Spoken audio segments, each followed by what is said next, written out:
Graça e paz a todos, mais uma vez, um privilégio muito grande podermos compartilhar. Compartilhar, óbvio, faz parte da nossa experiência de vida. Compartilhar sonhos, desejos, né? Somos seres humanos e, como seres humanos, uma das nossas necessidades é exatamente essa, de relações, né? E eu estava meditando hoje na Palavra de Deus, num texto lá de Paulo aos Coríntios, tentando compreender, né, os conceitos paulinos com relação à nossa existência. E lá no capítulo 1 da primeira carta aos Coríntios, lá no versículo 27 a 29, Paulo nos diz o seguinte: mas Deus escolheu as coisas loucas deste mundo para confundir as sábias. E Deus escolheu as coisas fracas deste mundo para confundir as fortes. E Deus escolheu as coisas vis deste mundo, as desprezíveis e as que não são, para aniquilar aquelas que são, para que nenhuma carne se glorie perante ele. Diante desse texto, né, é claro que nós devemos nos perguntar, nós que muitas vezes gostamos, né, de buscar sabedoria, gostamos de buscar conhecimento, né, gostamos de nos sentir privilegiados, fortes, né, não gostamos, né, de forma nenhuma, né, de sermos entendidos e compreendidos aí como algo ou alguém desprezível, né? Diante disso, existe esse choque de ideias, né, com relação àquilo que Paulo diz. E nós encontramos, né, na própria Palavra de Deus vários modelos de loucura por completo, né? Várias coisas, vários acontecimentos, vários fatos que, se fôssemos trazer à luz, né, da nossa mediocridade espiritual, nós não compreenderíamos de jeito nenhum, né? Como entender Jesus chamar 12 que não têm a mínima condição humana, né, de serem seus seguidores, de receberem aprendizados, né? Como entender, né, o amor de Deus por nós a ponto de sacrificar seu Filho Cristo Jesus? Isso é insano, né, aos nossos olhos. Mas tem um texto que eu estava lendo um desses dias aqui, e ele realmente ele prima, né, pela sua loucura, ele prima pela sua qualidade e pela sua quantidade de coisas que realmente demonstram com muita tranquilidade essas verdades de Deus. É um texto que se encontra no livro de Reis, né, em um momento bastante intenso do povo de Israel. Está lá em 2 Reis, capítulo 7, versículos 3, nós vamos ler até o 9º versículo, né? Óbvio, se nós formos dar uma olhada, eu até peço que você o faça, né, no capítulo 6, né, nós vamos encontrar Samaria cercada. Os assírios, que eram sedentos por sangue, né, vamos dizer assim, que eram tidos naquele momento histórico como um povo extremamente guerreiro, desejoso, né, de ver sangue, haviam cercado Samaria. Inimigos destes, né? E então Jorão, que era o rei, né, do pedaço, era aquele que comandava, era aquele que tinha o poder em suas mãos, sente-se completamente perdido. E é muito interessante quando nós olhamos e vemos as estratégias, né, que os assírios utilizaram contra o povo de Deus. Cercaram Samaria, simplesmente isso. Não deixavam ninguém sair e ninguém entrar. Com certeza essa era uma tática militar, uma tática de guerra que mais cedo ou mais tarde produziria os seus efeitos. E óbvio, com o passar do tempo, esses efeitos começam a vir de uma maneira muito clara. Fome, sede e, em decorrência disso, o desespero. E lá no capítulo 6 nós vamos encontrar, né, até mesmo o canibalismo, né? Ou seja, tal era o desespero deste povo. E a palavra do Senhor nos diz então que Eliseu, o profeta, ele se vê envolvido nesse projeto. Primeira pergunta, né, antes de nós lermos o texto: por que será que as coisas começam a acontecer quando estão no limiar, ou seja, quando nós perdemos o nosso controle? Será que isso é uma brincadeira de Deus? O que é que Deus quer nos ensinar, né, muitas vezes com isso? E é o que eu gostaria de compartilhar nessa reflexão, né, desta noite, desta tarde, né, desta manhã, dependendo do horário com o qual você tomará contato com esse texto. E a palavra de Deus, então, assim nos diz: e 4 homens leprosos estavam à entrada da porta, os quais, então, disseram uns aos outros: para que estaremos nós aqui até morrermos? Se dissermos, entremos na cidade, há fome lá na cidade e nós vamos morrer. Se ficarmos aqui, também vamos morrer. Vamos nós agora, né, sair daqui, não vamos entrar na cidade, vamos para um outro lugar.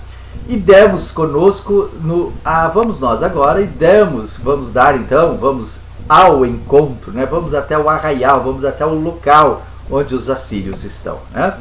Se nos deixarem viver, viveremos. Se nos matarem, então somente morreremos.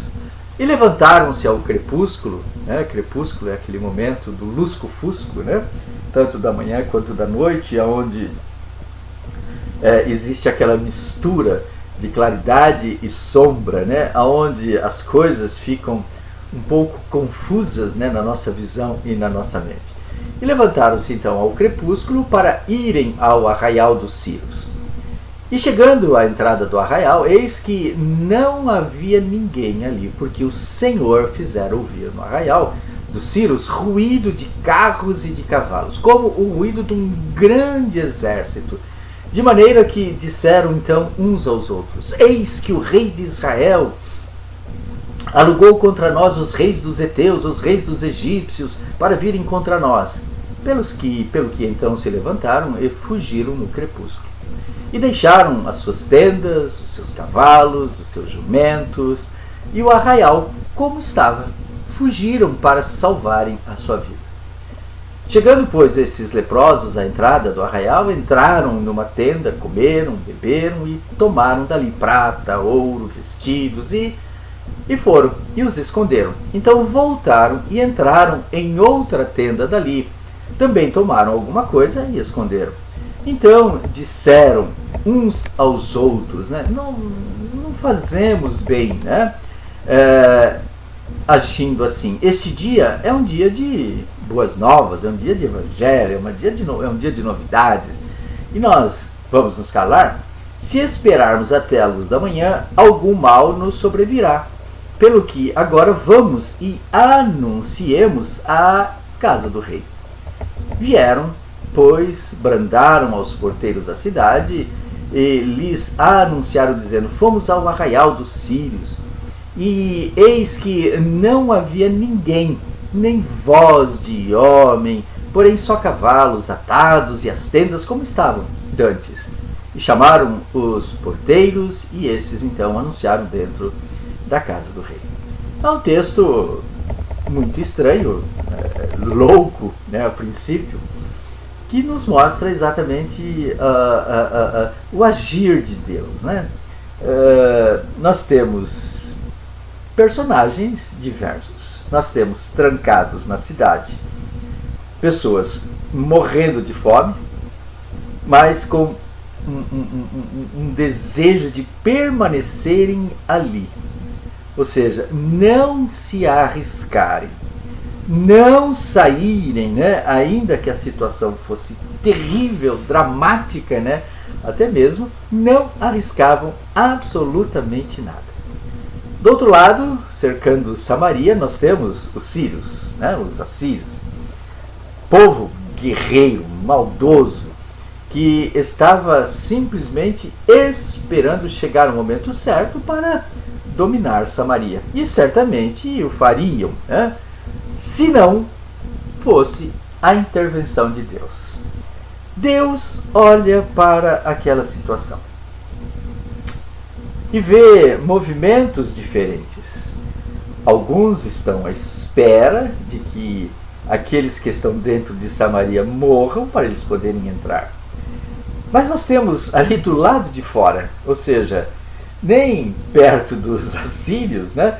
Nem junto, né, daqueles que estavam guardados ali, estavam aparentemente, na visão deles, seguros dos sírios, mas correndo o risco da morte, de fome, da morte terrível, né, da loucura humana.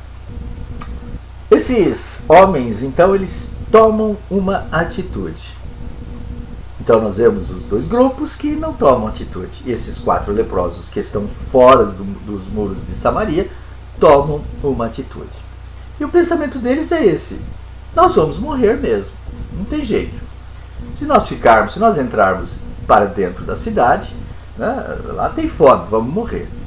Se nós formos lá para o arraial, onde estão os assírios, pode ser que, né, se ficarmos aqui, vamos morrer. Por que não arriscar, né?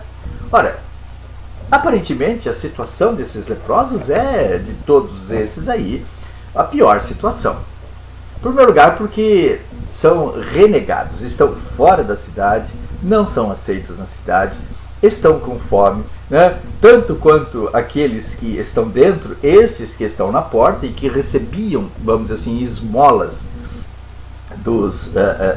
daqueles que estavam dentro de Samaria, né? Ou seja, na saída e na entrada viam os leprosos e então entregavam, né, alguma coisa para a sobrevivência desses, mas sem chegar perto, né, sem tocar, né? E esses então tomam uma atitude. E é muito interessante, né, quando o que Deus sempre tem esperado da humanidade são atitudes, são ações. Ações da igreja, ações individuais de cada um de nós, para que a solução venha. Deus estabeleceu já para a humanidade, né, um bom caminho. O que Deus espera de nós? Deus já fez absolutamente tudo. O que Ele tem esperado de nós é que nós tomemos atitudes. Mas nós temos percebido que, né, de uma maneira lamentável até, né, que nós, né, que podemos até estar nesse grupo aí, daqueles que se sentem, vamos dizer assim, privilegiados, né, em termos culturais, em termos materiais, né, parece que nos acomodamos diante de determinadas situações. Será que é isso que Deus quer? Será que Deus não quer loucuras nossas, né, que nós realmente tomemos atitudes?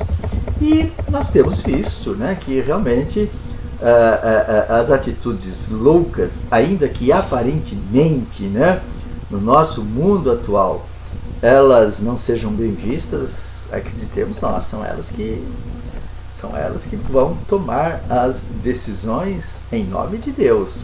Precisamos estar atentos a isso, né? Ora, primeira coisa que nós podemos aprender, né, com essas atitudes daqueles habitantes de Samaria. Primeira coisa é entender que a provação, a dificuldade, a crise, ela pode produzir em cada um de nós descrença. E é o que nós temos visto, gente, né, nos dias de hoje. A pressão, né, que existe, muito mais do que a pressão da fome, existe a pressão psicológica do medo da morte, né? Ou seja, da guerra, do enfrentamento, e que muitas vezes aprisiona a nossa alma, né, faz com que nós nos acovardemos. Lá estão soldados, lá estão os dirigentes, lá estão os mandatários, né, lá estão aqueles que deveriam tomar alguma atitude e não tomam. E Deus, óbvio, acredito eu, né, no meu pensamento insano aqui, eu acho que Deus estava, né, no seu trono assentado, simplesmente batendo com seus pés, né? nervoso até, esperando que alguém tomasse, né, alguma atitude. E quando alguém toma uma atitude de alteração, de modificação, é esses que Deus vai usar. Trazendo uma confirmação muito clara, gente, né, da palavra de Deus proferida, né, pelo apóstolo Paulo. As coisas loucas, né? Ora, são aqueles os 4 que ninguém esperava. E esqueçam, né? Não sabemos o nome destes, eles desapareceram, né, da história bíblica, nunca mais, né, tivemos notícias deles. Mas certamente foram instrumentos de Deus.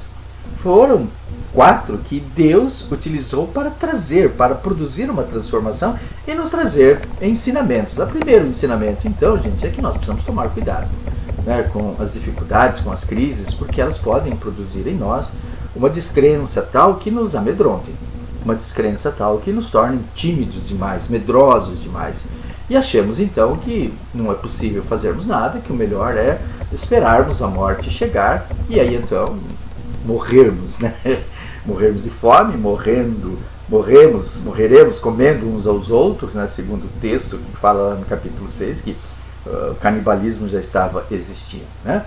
Mas esses 4 leprosos aqui são, óbvio, além, né, do personagem principal que é Deus, eles são modelos aqui para que nós realmente entendamos o que é que devemos fazer no momento de extrema crise. Eu não acredito que poucos de nós, ou nenhum de nós, né, nem mesmo essa pandemia terrível que está se alastrando aí pelo mundo, ainda está presente, é tão terrível quanto essa situação descrita no capítulo 7 de Reis, gente. Não tem, né? A ponto de você matar crianças, né, para poder sobreviver, é brincadeira, né? E é claro, então, que algumas coisas são fundamentais. E eu pude, então, nessa minha meditação, nesse meu pensamento, tirar algumas lições. A primeira coisa, no momento de crise, manter, né, de uma maneira muito tranquila o nosso raciocínio. Mantermos a nossa serenidade ao máximo possível. Porque se nós perdermos, né, a nossa capacidade de raciocinar diante dos problemas, diante das crises, nós vamos cometer loucuras. E vocês vejam que nos nossos dias, em momentos de dificuldade, quantos modelos de loucura têm existido na nossa sociedade. Jovenzinhos, jovenzinhas, homens, mulheres, que diante de um problema fazem loucuras, né? Ou seja, por quê? Porque perderam a capacidade de raciocinar, acharam que já não tinham, né, mais nenhuma possibilidade de solução. Na vida daqueles 4, né, a fome doía tanto quanto aqueles que estavam dentro de Samaria, gente. Né? Mas aqueles que estavam dentro de Samaria haviam perdido por completo o controle de suas mentes, né? Já não raciocinavam mais como seres humanos, né? Como filhos de Deus. Mas aqueles 4 conseguiram. Então, é possível sim, né? Óbvio que em determinado momento mantermos sim a nossa serenidade, né? Não há diferença entre aqueles que estão fora de Samaria e aqueles que estão dentro. Mas o que existe de diferença é a capacidade, a continuidade, né, do poder de raciocinar e de tomar atitude. E aqueles 4 tomaram a atitude, né? E aí vem algo muito importante para nós, né? Que é a questão daquilo que também Paulo fala, né? Das coisas que nós devemos pensar. Devemos ter o nosso pensamento nas coisas que são do alto. Ou seja, se olharmos para as circunstâncias, para aquilo que está ao nosso derredor, ao nosso exterior, vamos começar a ficar também insanos. Vamos começar a perder a capacidade de raciocínio espiritual, de raciocínio humano. E passaremos então a ser dominados pelo medo, pelo desespero, pela angústia e tomarmos então atitudes extremas.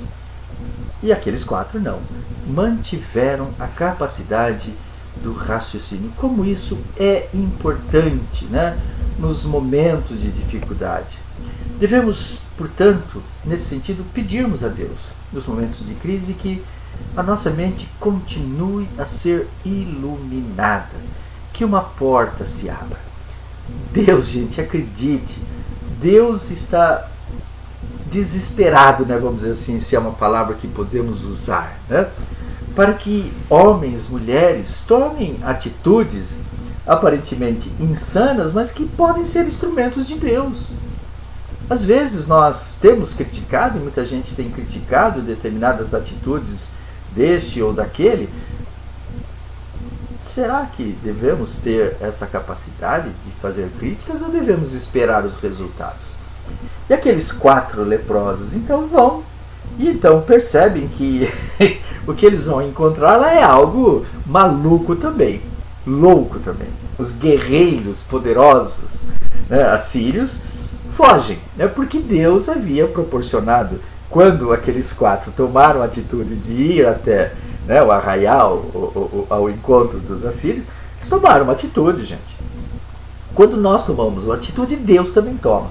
O que Deus espera é atitudes. O que Deus espera, né, é que nós realmente hajamos, às vezes até de uma maneira amalucada, mas hajamos, não fiquemos parados, né? Não deixemos as coisas irem para onde elas estão destinadas, humanamente falando, a ir. Deus quer realmente fazer milagres, Deus quer produzir atitudes, Deus quer produzir novidades. E às vezes Ele vai usar loucos. Tomemos cuidado quando criticamos, né, algumas coisas que aparentemente são loucas a determinados conceitos políticos, econômicos. Precisamos tomar cuidado, né? Então, isso é tudo. E o que é que esses 4 leprosos vão encontrar lá? Os poderosos haviam debandado, ficaram com medo. Gente, porque Deus provoca isso. Porque Deus é Deus que pode tudo. E Deus, então, simplesmente, através do trovejar, do relampear, de barulhos, fez com que os assírios temessem, ficassem apavorados e se mandassem, né, fossem embora. Ficaram com medo de que tropas, né, que Israel havia reunido tropas mais poderosas que a deles para que, né, os eliminarem. Então, a primeira coisa, uma atitude serena, né, faz com que as ações realmente aconteçam na nossa vida. Mas o que mais nós podemos depreender, né, desses leprosos aqui? O que mais que nós podemos aprender com esses 4 malucos, né, que são inseridos nesse contexto? Primeira coisa, então, o raciocínio. Mantenha sempre o controle da sua mente. É difícil? Claro que é difícil. Não é fácil, gente. Nós que já passamos aí por dificuldades, já sabemos, né, que muitas vezes o desespero ele tem uma proporção que muitas vezes, se não tomarmos cuidado, produz angústia, né, na nossa vida. Eles vão lá, se fartam, né, daquilo que haviam encontrado, encontram tesouros, encontram ouro, encontram prata, né, tudo aquilo que a palavra de Deus nos diz. E aí então eles começam então a pensar: é justo ficarmos tudo isso para nós? Não, né? Então, um outro grande aprendizado, né, que nós podemos ter, que é a partilha. Partilharmos, gente, partilharmos aquilo que realmente Deus proporciona a cada um de nós. Esses 4 leprosos simplesmente poderiam ter, né, olhado para a circunstância e pensado: pronto, estamos ricos, agora não vamos dividir, né? É preciso sempre, gente, né? É preciso sempre termos também a capacidade de, além de mantermos o raciocínio, termos coragem e irmos até o assentamento lá dos assírios. Irmos até ao encontro do problema, não fugirmos do problema. Irmos realmente combater o problema. Porque quando nós agimos desta forma, Deus também está conosco. Ou nós não acreditamos nisso, ou nós não acreditamos que Deus sempre está à nossa frente. Encontram, se fartam, pegam, né, entram, veem tudo, e aí então tem algo extraordinário, gente, que Deus trabalha no coração desses homens, que é realmente a capacidade do repartir. Testemunhar aquilo que de fato eles haviam percebido de Deus. Quando voltam então lá para o assentamento, lá para a cidade né, de Samaria, eles relatam, né, tudo isso aí. E aprendemos então, né, que não adianta, quando formos extremamente abençoados, ricamente abençoados, né, com alguma coisa tão poderosa quanto esses 4 foram, que tudo isso fique somente entre nós. Eles poderiam simplesmente, né, num gesto humano, pegarem tudo, pegarem os cavalos, as carruagens lá dos assírios e picarem a mula, iriam embora, gente. Mas eles voltam porque eles se lembram daqueles que estavam necessitados. Isso é fundamental, né? Que em momento nenhum nós deixemos de nos lembrar da importância, né, de também cuidarmos, porque outros estão precisando. Solidariedade, né? Solidariedade, né, tem sido uma palavra muito presente, né, em nossos dias. Temos visto gestos de solidariedade, temos assistido pessoas realmente se voluntariando a fazer coisas diante das calamidades. As calamidades nos ensinam coisas profundas, elas realmente nos colocam diante dessas verdades, gente, de que nós somos realmente absolutamente nada, somos pequenos demais, né? E por fim, entendemos, né, que Deus sempre terá a última palavra. Deus é quem vai decidir. E Deus vai decidir sempre, gente, a favor do seu povo. Acreditemos nisso. Só que esse povo não pode encontrar-se melindroso, apático, temeroso. Ele tem que ir para o campo de batalha. Ele precisa enfrentar, precisa realmente combater as crises, né? Então, nesse sentido, entendemos que Deus dá, Deus tira, Deus é o Senhor. Ele abre as portas que Ele deseja, Ele fecha as portas, né, que Ele quer, Ele levanta os abatidos, Ele abate, né, aqueles que são soberbos. Tudo está na mão de Deus, gente. Ele é o Senhor. E a única coisa que Ele realmente espera de cada um de nós é que nós assumamos, né? Tomemos a chave para abrir a porta, né? Não fiquemos só aguardando a porta se abrir, mas vamos até ela, vamos bater, vamos buscar, vamos insistir, vamos enfiar a chave na fechadura, vamos abrir, porque aí Deus vai agir em nossa vida. Não é palavra minha, é palavra bíblica, é palavra de Deus, né? Portanto, que nós possamos, né, de uma maneira muito tranquila, gente, ainda que experimentemos coisas difíceis que poderão estar aí por vir, aprendamos e peçamos a Deus que o Senhor realmente nos capacite, que o Senhor nos dê coragem, que o Senhor guarde a nossa mente diante de todas essas dificuldades que estamos assistindo e que então as nossas atitudes produzam bênção na vida de outros. Deus nos abençoe. Que tenhamos dias, ainda que sejam difíceis, dias abençoados. Experimentemos viver debaixo da graça de Deus. Em nome de Jesus. Amém.